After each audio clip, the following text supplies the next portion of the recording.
জানাজা মৃত্যুর পর কিভাবে ফরজ হয় জানতে চাই। একই বিষয়ে 4 মাযহাবে ভিন্ন মত আছে, তাহলে আমরা কোন মাযহাব মানব? বিষয় হলো, আমরা যারা মাযহাবের বিরুদ্ধে যাই তারাও বিষয় বুঝিনি। আহলে হাদিসদেরও তো একই ব্যাপারে 10টা মত আছে, আপনি কোনটা মানবেন? আপনাকে কোনো না কোনো আলেমের প্রাধান্য দিতেই হবে। বাংলাদেশের আহলে হাদিস আলেমদের ভিতরে ডক্টর গালেব আছেন, আমাদের আকরামুজ্জামান ভাই আছেন, শহীদুল্লাহ খান মাদানী আছেন, আব্দুর রাজ্জাক বিন ইউসুফ আছেন। আল্লাহ তাদের সবাইকে হেফাজত করে, আমি সবাইকে মহব্বত করি, নাম ধরলাম শুধু বোঝানোর জন্য। তাদের ভিতরে অনেক মসলায় মতভেদ আছে। ডক্টর গালেব ওয়াজ করছেন 1 কোরবানিতে 7 ভাগ হবে না। আকরামুজ্জামান বই লিখেছেন অবশ্যই 7 ভাগ হবে। আমাদের মুজাফফর বিন মহসিন আমার বিরুদ্ধে বই লিখেছে, আল্লাহ তাকে বড় করে। 12 তাকবীরের সব হাদিস সহিহ, 6 তাকবীরের সব হাদিস জাল। আব্দুল রাজ্জাকের ব্যারাম আছে কলবে, এই জন্য এই 12 তাকবীরের 6 তাকবীরের হাদিস সহিহ বলেছে। আকরামুজ্জামান ভাই বই লিখেছেন না, 6 তাকবীরের হাদিসও সহিহ, 12 তাকবীরের হাদিস সহিহ। আব্দুল রাজ্জাক ঠিক বলেছে। আহলে হাদিসদের আলেমদের ভিতরে মতভেদ আছে। বর্তমান সমাজে সারা বিশ্বের সবচেয়ে বড় হাদিস জানা আলেম 3 জন: শেখ নাসিরউদ্দিন আলবানী, শেখ আব্দুল আজিজ বাজ, শেখ মোহাম্মদ উসাইমিন রাহিমাহুল্লাহ তাআলা আজমাইন।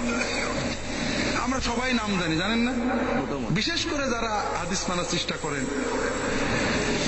সৌদি রিয়াদের একজন মশহুর আলেম আমি চিনি, ডক্টর সাদ আল বুরাইক। উনি একটা বই লিখেছেন, আল ইজাজ ফি মাখতালাফা ফিহি আল আলবানী ওয়া আল উসাইমিন ওয়া ইবনে বাজ মিনাল উসুল ওয়াল ফুরু। আলবানী, ইবনে বাজ এবং উসাইমিন, এই 3 মহান পণ্ডিত আকীদা এবং ফিকহের বিষয়ে যেসব বিষয়ে ইখতিলাফ করেছেন, মতভেদ করেছেন, তার কিছু সংক্ষেপ বর্ণনা। তাতেও প্রায় 400-র মতো। তার মানে এত বড় মুহাদ্দিস, এত বড় আহলে হাদিস, এত বড় আলেম, 400-রও বেশি আকীদা এবং ফিকহের মাসলায় মতভেদ করেছেন। তার একটা আপনাদের বলি মজা, আমার বইয়ে পাবেন। আমরা নাভির নিচে বা বুকে হাত বাঁধা নিয়ে ঝগড়া করি, ঠিক না? আরেকটা ঝগড়া আছে, রুকু থেকে উঠে হাত কি ঝুলানো থাকবে না বাঁধা থাকবে? শেখ আব্দুল আজিজ, আমাদের হানাফি মাযহাবে বাঁধার কথা আছে, আমার বইয়ে পাবেন। আমরা বাঁধি না। শেখ আব্দুল আজিজ বিন বাজ বলছেন, রুকু থেকে উঠেও হাত বাঁধা রুকুর আগের মতোই সুন্নাত, করলে সওয়াব আছে, না করলে গুনাহ নেই। আর আলবানী বলছেন যে রুকুর থেকে উঠে হাত বাঁধা বেদাত, নাজায়েজ, গুনার কাজ। দুইজনই বড় মুহাদ্দিস, দুইজনই আহলে হাদিস, দুইজনই আহলে হাদিসদের ইমাম। আপনি কি করবেন? যেটাই মানেন আরেকজনের বিরুদ্ধে যাইতে হবে আপনার। কথাটা হলো ভাইরা, মতভেদ থাকবেই, কারণ কোরআন এবং হাদিস হলো খাঁটি সোনা। খাঁটি সোনা কি গলায় পরা যায়? একেবারে সোনার যেটা বার, হাতে চুরি বানানো যায়, বানাতে গেলে কি হাত মিশাতে হবে। আর এর নাম হলো ইজতিহাদ। হাদিস সীমিত আর জীবন অসীম, কাজেই হাদিসকে জীবনের সাথে মিলাতে গেলে আলেমদের ইজতিহাদ করতে হয়। যেখানে হাদিস আছে সেখানেও করতে হয়, নেই করতে হয়, যেমন মনে করেন। আমাদের সমাজে একটা সুন্নত আমরা বোধই পালন করি না, এটা খুব আপত্তিকর। সেটা মসজিদে ঢুকে বসার আগে নামাজ পড়া। রাসূলুল্লাহ জীবনে, আমরা সবাই সুন্নি, পাগড়িটা ভারী সুন্নত, কিন্তু রাসূলুল্লাহ সাল্লাল্লাহু আলাইহি ওয়াসাল্লাম জীবনে মসজিদে ঢুকে নামাজ না পড়ে মাটিতে বসেছেন বা সাহাবীদের বসতে দিয়েছেন? নমুনা নেই। মসজিদে ঢুকে অন্তত 2 রাকাত নামাজ পড়ে বসো। মসজিদের হক, মসজিদের সালাম, এ ব্যাপারে কারোর ইখতিলাফ নেই। আমরা আবার হানাফিরা আবার করে, আমাদের মাযহাবে নেই। লা হাওলা ওয়ালা কুওয়াতা ইল্লা বিল্লাহ। আপনার মাযহাবে কোথায় নিষেধ আছে? সবাই একমত এটা নফল, এটা ওয়াজিব কিনা এটা নিয়ে মতভেদ আছে। কিন্তু লাল বাতি জ্বালানো নতুন বেদাত। যেটা বলছিলাম যে এর বিপরীতে আরেকটা হাদিস আছে, যে বেলা যখন ঠিক দুপুর হয়, যখন বেলা ডোবে, যখন বেলা ওঠে, এবং ফজরের পরে বেলা ওঠা পর্যন্ত, আসরের পরে বেলা ডোবা পর্যন্ত নামাজ পড়া নিষেধ। জানেন না? এই নিষেধ তো রাসূলুল্লাহ সাল্লাল্লাহু আলাইহি ওয়াসাল্লাম করেছেন। এখন আদেশ আর নিষেধ এক জায়গায় মিলে গেল। আপনি মসজিদে ঢুকলেন, বেলা তখন ঠিক দুপুর, অথবা বেলা ডুবছে, অথবা আসরের পরে, তখন কি করবেন? এখন হলো ইজতিহাদ। এই হাদিস কিন্তু দুটোই, এটা মিলাবেন কি করে?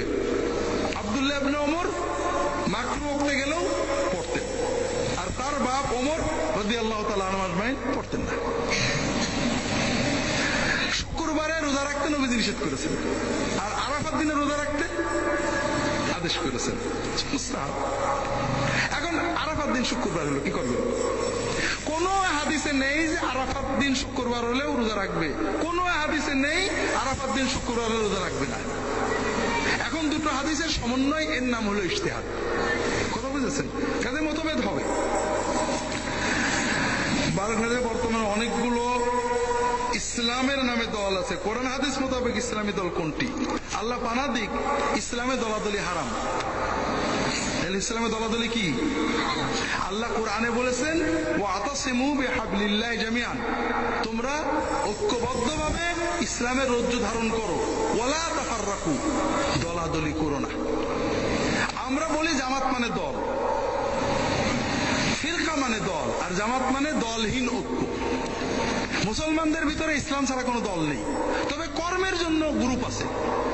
যেমন এই ঈশ্বর দিতে, মানব সেবার জন্য অনেকগুলো গ্রুপ থাকতে পারে, শিক্ষার জন্য অনেকগুলো প্রতিষ্ঠান থাকতে পারে, মাদ্রাসা অনেকগুলো থাকতে পারে, পারে না?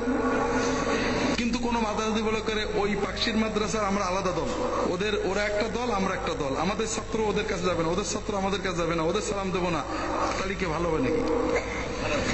সবাই তালবে ইলম, কেউ এই মাদ্রাসা বেশি পছন্দ করে, কেউ ওইটা করে, কেউ। এই জন্য মুসলমানের দল একটাই, সেই দলের নাম হলো ইসলাম।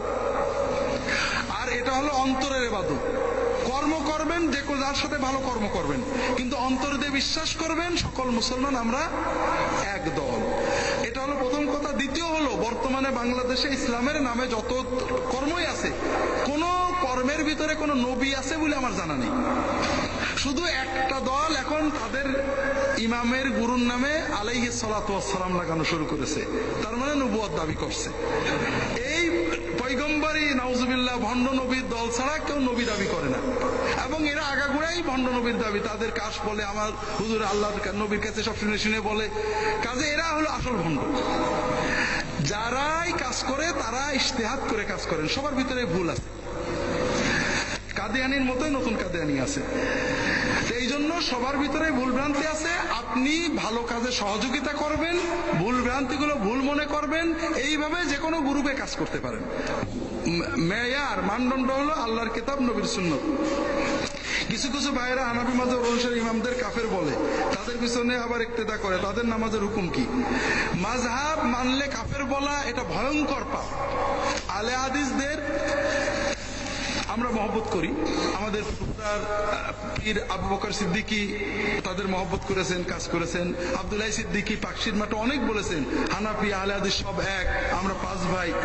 আহলে হাদিসদের একটা কাজ ভালো, বা অনেক কাজ ভালো, তারা হাদিস সহিহ মানার চেষ্টা করেন, তারা বেদাত শিরক থেকে দূরে থাকার চেষ্টা করেন, এগুলো ভালো। আর একটা কাজ ভয়ঙ্কর খারাপ, সেটা হলো তারা এই ছোট ছোট ফিকহি মাসলাকে দিন মনে করেন। রমাদান না করে নামাজ হবে না, লা হাওলা ওয়ালা কুওয়াতা, কোন হাদিসে আছে রমাদান না করে নামাজ হবে না? আবার যারা মাযহাব মানে তাদের কাফের বলা, এটা ভয়ঙ্কর, একটা মহা ভয়ঙ্কর কথা। কারণ মাযহাব মানা যে জায়েজ, এটা উম্মতের ইজমা আছে। দুই নম্বর কথা, মাযহাব যে মানে না বলে, সেও তো কারণ না কারণ মানে। বুঝতে পারছেন না? এই জন্য আমার অনুরোধ হলো, আমরা উভয়, আপনি যাদের কথা বলেছেন এর বিপরীতে হানাফিরা মাশাআল্লাহ তাবারাকাল্লাহ মোটেও ভালো না। হানাফিদের বিশাল বিশাল মাহফিলে শিরকের বিরুদ্ধে কথা নেই, নাচ গানের বিরুদ্ধে কথা নেই, নাস্তিকতার বিরুদ্ধে কথা নেই, শুধু জাকির নায়কের বিরুদ্ধে কথা আছে না নেই? তো খুব ভালো কথা, ইসলামের খুব উপকার হচ্ছে নাকি? মাযহাব মানে কতটা জরুরি জানানো হয়ে গেছে। নামাজের সূরা ফাতিহা শেষে উচ্চ স্বরে আমিন বলা, নিম্ন স্বরে আমিন বলা বেশি উত্তম। উচ্চ স্বরে আমিন না বললে নামাজের কোনো ক্ষতি হবে কিনা? সবচেয়ে নোংরা মাসালা হলো এটা। নামাজের ভিতরে আমিন যদি মোটেই না বলি, নামাজের কত ক্ষতি হবে। একজন আমিন নিয়ে মারামারি করে দাঁড়িয়ে রাখে না, আছে আছে না নেই? দাড়ি রাখা বড় সুন্নত না আমিন জোরে বলা বড় সুন্নত? রফাদাইন বড় সুন্নত না দাড়ি রাখা বড় সুন্নত? তা আমরা তাহলে কি করে আহলে হাদিস হলাম, কি করে আহলে সুন্নাত হলাম? তার মানে আমরা নফসের ইবাদত করি।